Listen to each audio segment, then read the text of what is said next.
जीव स्वयं नित्य निरंतर कर्मों के जाल को रच रहा है और अपने आप को बांध रहा है।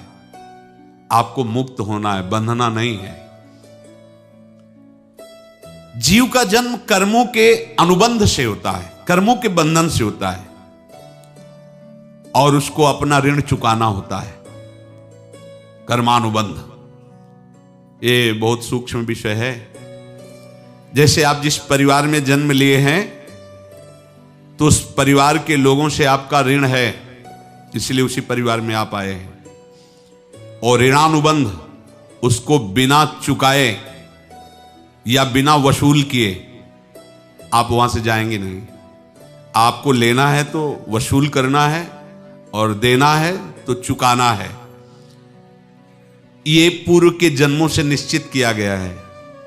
जैसे किसी के यहां पुत्र हुआ, जन्म से ही पैसा खर्चा शुरू हुआ, बड़ा हुआ तो उद्दंडता के द्वारा मार पूरे परिवार को क्लेश पर क्लेश देता चला जा रहा है।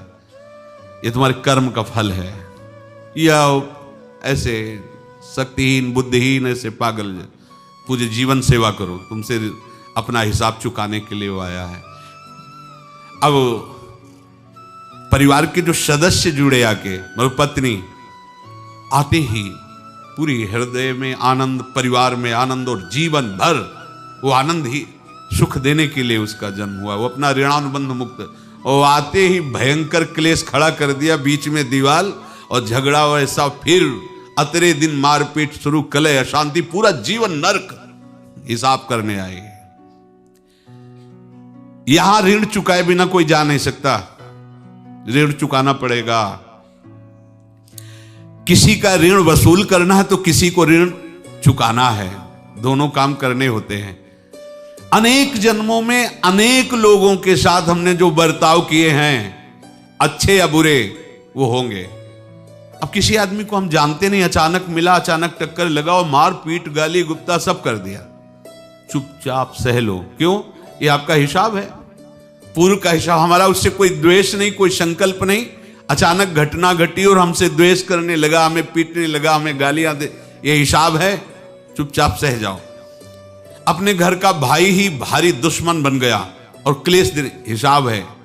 एक प्रभुदत्त ब्रह्मचारी जी की वाणी में पढ़ा था, एक महात्मा जी भ्रमण करते थे तो उस समय असरफियां चलती थी, मोहरे असरफियां, तो उनको भेंट में देते लोग। तो या तो ठाकुर सेवा में लगे तत्काल, या संत सेवा में तत्काल लगे, उसका संग्रह करके डोलना ये ठीक नहीं है बैरागी के लिए, सिद्धांत में ये ठीक नहीं। तो जब 2, 4, 6, 8 ऐसे मोहरे हुई तो उन्होंने विचार किया कि और भ्रमण करके जब काफी मोहरे हो जाएंगी तो प्रयागराज में जब कुंभ पड़ता है, एक बार पूरे सब अखाड़े के संतों को, अलग अलग संप्रदाय सब संतों को बुलाएंगे और सबको पवाएंगे। अब साधु है तो यही विचार करेगा, और क्या विचार करेगा। तो उन्होंने ऐसे डंडा बनवाया, बेंत, जो ऊपर से चूड़ीदार और भीतर पोला, और मोहरे उसमें डालते गए। और भ्रमण, जहां जहां श्रद्धालु भगत थे सबके यहां जाना और इच्छा रखना कि एक मोहर तो दे दे दक्षिणा में। कामना कोई भी हो वो बांधती ही है, ध्यान रखना। इसीलिए प्रभु जो चाहे वो करे, अपनी चाह नहीं रखनी चाहिए, अपनी चाह प्रभु की चाह में मिला देनी चाहिए। धीरे धीरे वो छड़ी भर गई। भ्रमण करने वाले महात्मा चूड़ी लगाई, इंतजार करते रहे। जब प्रयाग का कुंभ पड़ा तो चले। तो रास्ते में एक गांव में पूछा जाता है, जैसे कहीं रुको कि कोई श्रद्धालु ऐसा है जो संत सेवी है।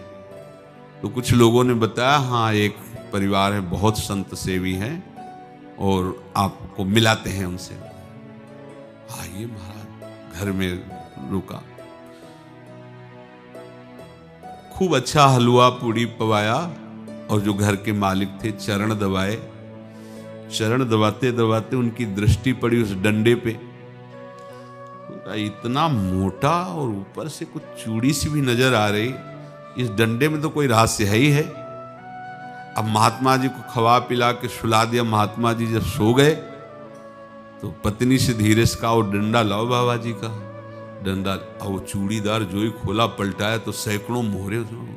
ऐसे संत रोज पधारे भगवान, तुम आनंद हो जाए फिर क्या। पत्नी से कहा, नाप के कंकड़ लाओ। वो तो महात्मा जी तो खाए खीर पूड़ी, आराम से सो रहे। रात में पूरी प्लानिंग करके उसमें कंकड़ भर के चूड़ी लगाकर सिराने रख दिया, सारी मोहरें हटा ली। महात्मा जी आराम से छड़ी उठाए तो वजन पक्का। वैसे बड़े लोग चतुर होते हैं, पर ये नहीं जानते कि कर्म कितना भयानक होता है। और उनकी कोई संतान नहीं थी, पर धन में इतना प्रेम उनको था। बहुत सावधान। साधु महात्माओं के पास जो अर्थ है, गृहस्थी अगर आता वहीं से है, पर अगर उसको जोर जबरदस्ती या किसी छल कपट से, तो वो उसका विनाश ही करता है। आज तक का प्रमाण है। अब उनको ये भाव पता नहीं होगा, या पता होगा तो लोभ के कारण वो उसको मान नहीं पाए होंगे। महात्मा जी गए प्रयाग में, किसी अखाड़े पर रुके और वहां प्रार्थना की कि कल जो है संपूर्ण अखाड़ों का निमंत्रण किया जाए और सब संतों को भोग पवाया जाए और उनको दक्षिणा भी दी जाए। महंत ने सोचा कि बहुत बड़ा है तो उत्सव है, क्योंकि प्रयाग में कितने हजारों संत महात्मा सब। उनका महाराज बोरों इसमें चीनी और टीनों घी लगेगा, सब व्यवस्था। बोले आप मंगाइए, एक एक हिसाब हम करेंगे, हमारे पास सब व्यवस्था है। बोले कुछ तो पहले दे दो, वो इकट्ठे देंगे हम। उनको था कि अगर हम छड़ी खोला और दो चार मोहरे दी, किसी को पता लग गया तो गड़बड़ हो सकती। बोले हम भंडारे के समय आखिरी में सब कुछ आपको दे देंगे। ठीक। वो अपने पास से पैसे लगाकर खूब जितना सामग्री सब लाए, लाखों की, और सब संतों को निमंत्रण कर दिया। संत जन निमंत्रित हो गए, भंडारा बन रहा है। तब वहां के महंत है और उनका देखो भंडारा भी बन रहा है, संतों को निमंत्रण। अब आप अर्थ की व्यवस्था कीजिए, क्योंकि इतनी बड़ी हमारी सामर्थ्य नहीं थी जितना हमने किसी तरह हमने व्यवस्था की। अब मुझे अर्थ चाहिए, तभी आगे की व्यवस्था बढ़ेगी। संतों को दक्षिणा देंगे और जिनसे अर्थ लिया उनको दे। देखो रसोई बन गई है सब। उनका छत में विश्वास नहीं तो यार चूड़ी खोली। उनको तो था ना कि मोहरे हैं, कंकड़। तो अब जैसे कितना उनको सदमा लगा होगा। हजारों संतों का निमंत्रण, रसोई बन, मतलब संत हो के छल कपट। तो उनका महाराज आपने तो हमारा नाश कर दिया, जो महंत थे। अब बताओ रसोई बन गई, संत निमंत्रित हो गए, आप ये कंकड़ दिखा रहे हैं हमको। आपने तो हमें बर्बाद कर दिया। हमारी इतनी सामर्थ्य नहीं थी, आप पहले बता देते। संत होकर ऐसा छल कपट। अब वो बोले तो क्या बोले, क्योंकि उनको पता था कि मोहरे हैं इसमें। अंदर से उनका चिंतन गया उसी सेठ के पास, अच्छा ऐसा धोखा हमारे साथ किया, भोगोगे तुम। ये जो निकलता है ना भोगोगे, ये अकाट्य होता है। क्योंकि किसी का भी हृदय, मान लो किसी भी जीव जंतु को आप कष्ट दें और उसका हृदय आह भर जाए, तो वो आह वज्र की लेख है, तुम्हें भोगना पड़ेगा। वो देखो भीष्म जी को भोगना पड़ रहा है ना। सांप को ऐसे धनुष की नोक से उठाया और बंबूल के कांटों के ऊपर फेंक दिया, कई दिन तक शेदा हुआ, वो आह भर करके मरा। तो आपको 6 महीने बाणों की सैया पर आह किसी की ना लेना जिंदगी में। कोई ऐसा कोई आह भर करके कह दिया तुम समर्थ हो, हम तो कुछ कर नहीं सकते, और अंदर से दुख, फिर तुम्हारी सामर्थ्य काम नहीं करेगी, मिट्टी में मिला देगी। फिर ये तो संत थे और भगवत आराधना के लिए, संत आराधना के लिए ही ऐसा किए हुए थे। अब इनका कैसे मुंह दिखाएं, अब क्या करें। सुबह संत जन आएंगे, सबके बीच में हमारी कि देखो इन्होंने, अब क्या करें। गए और संगम में जाके छलांग लगाई, अपने प्राण त्याग दिए। अब उनके तो पास मोहरे थी और व्यापार बढ़ा, और 9-10 महीने बाद ही लड़का हुआ। अब तो उनको कि संत फलीभूत हो गया। देखो व्यापार चल रहा, लड़का नहीं होता था, लड़का भी हो गया। बड़ा आनंद छा रहा है। जब से वो प्रकट हुए और धन की वृद्धि शुरू हो गई, पढ़ाई लिखाई में उनके खर्चा हुआ सब, बस बीमारी शुरू हो गई उनके शरीर में, अब उसमें पैसा जाना शुरू हुआ। इतने आसक्त तो वो दोनों हो गए कि कुछ भी हो, व्यापार ठप, संपत्ति बेचना शुरू। तो उन्होंने कहा कि बेटा मैं क्या कर सकता हूं तुम्हारे लिए? बोले हमारी अंतिम इच्छा है प्रयाग चलो, और जितने प्रयाग में संत महात्मा सबको एक बार भंडारा करवाओ, हमारी इच्छा अंतिम है, क्योंकि अंतिम यही इच्छा थी। तो बोले अब ज्यादा संपत्ति तो नहीं रह गई, तो बोले घर बेच दो, मेरे लिए ही तो है, बेच दो, मुझे लगता मैं बचूंगा नहीं, पर मेरी अंतिम इच्छा पूर्ण कर दो। घर बेच दिया, जेवर बेच दी, वहां गए, जब संत सेवा की तो बोले मुझे संगम तक ले चलो।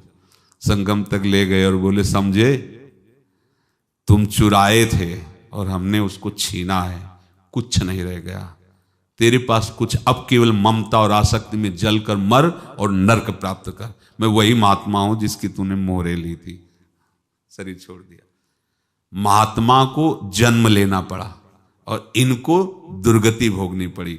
ऋणानुबंध होश में, ऐसा नहीं कि आप जो कर रहे हैं कोई देख नहीं रहा, कोई हिसाब किताब नहीं, जो कर रहे हैं अवश्य में भोक्तव्यम, बहुत सावधान।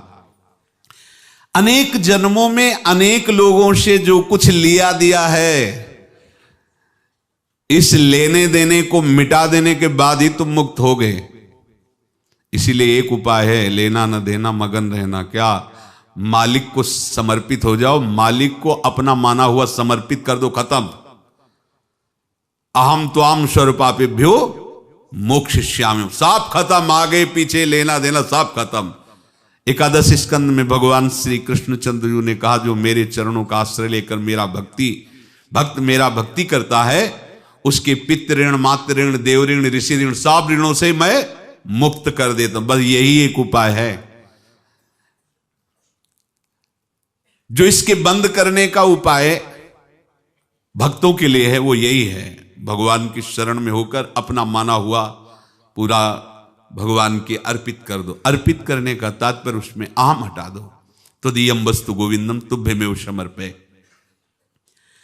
जिनसे तुमने सेवा करवाई है उनकी सेवा करनी पड़ेगी, जिनसे तुमने जो कुछ लिया है उनको देना पड़ेगा।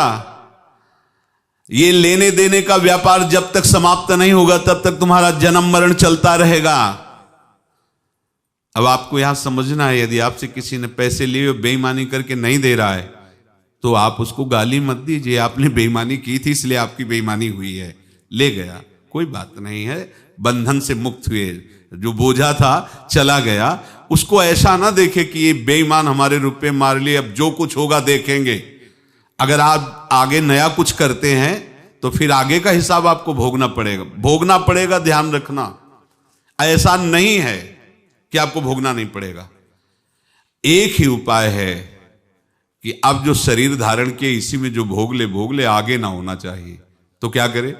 सर्वतो भावेन भगवान की शरण ले ले। ये तो सर्वाणि कर्माणि मयि सन्न्यस्य मत्पराः अनन्येनैव योगेन माम ध्यायन्तु उपासते तेषामहं समुद्धर्ता मृत्यु संसार से। ये बड़ा कठिन है पार होना, कोई छोटी मोटी बात है। एक महात्मा बाल्यावस्था से भजन करते थे, शालिग्राम भगवान पास रखते थे और उन्हीं की आराधना करके बस पाठ, नाम, जप और भ्रमण करते थे। यौवन अवस्था थी, गंगा जी के किनारे अपने ठाकुर को विराजमान करके स्नान करने के लिए कपड़ा ही उतार रहे थे कि 90 लोग आ गए, भाला तलवार सब ले, मारो मारो इसको मारो, घेर लिया। तो उन्होंने हाथ जोड़कर कहा हमने क्या अपराध किया, कोई सुन ही नहीं रहा। तो उन्होंने कहा मार तो डालोगे ही आप, 90 लोग, हम कोई अस्त्र शस्त्र तो लिए नहीं, एक बार हमें गंगा में डुबकी लगा देने दो और अपने ठाकुर को स्नान करा देने दो, फिर इसके बाद आप मार देना। भगवत इच्छा से वो लोग रुक गए, स्नान किया और अंदर से प्रार्थना की, प्रभु ये क्या लीला है आपकी, आपके सिवा मेरा कोई है नहीं और ये मुझे मारना चाहते हैं।